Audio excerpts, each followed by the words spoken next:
Hachette Audio presents Detox Your Thoughts. Quit negative self-talk for good and discover the life you've always wanted. Written and read by Andrea Bonior.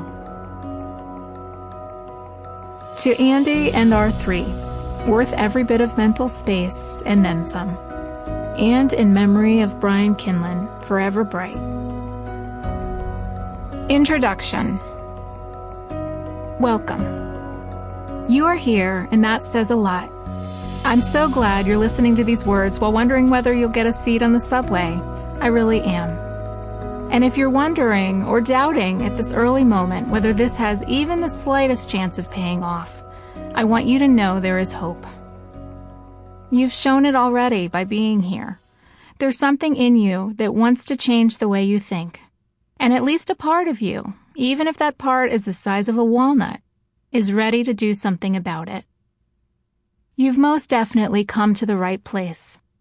The techniques you'll learn in this book represent the very best that research into cognitive behavioral therapy, CBT, acceptance and commitment therapy, ACT, developed by Stephen C. Hayes, and mindfulness has to offer. Modern science backs up what clinical psychologists like me have been noticing for years. A lot of people have just had enough. They're anxious, stressed, and steeped in a cycle of feeling bad, and feeling bad about feeling bad. They have negative, worried thoughts that follow them around and get in the way of their moods, relationships, and work. Do any of these descriptions sound familiar to you? Maybe you have tried traditional therapy or antidepressant medication, but still feel like your inner voice is your worst enemy. The ever-present itch, the darkness that you just can't get away from. You may be doing so much work to try to feel better, and yet it just doesn't feel like it's making much difference. The numbers tell this story too. More than 20% of Americans meet criteria for an anxiety disorder in any given year, as that category of conditions gradually overtakes depression as the most common mental health diagnosis in the United States.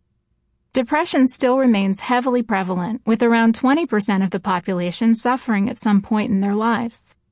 By most accounts, mental health problems across the board are increasing, and their growth among younger people is especially startling. Now, it's true that more people are seeking help, which is wonderful, and therefore being counted.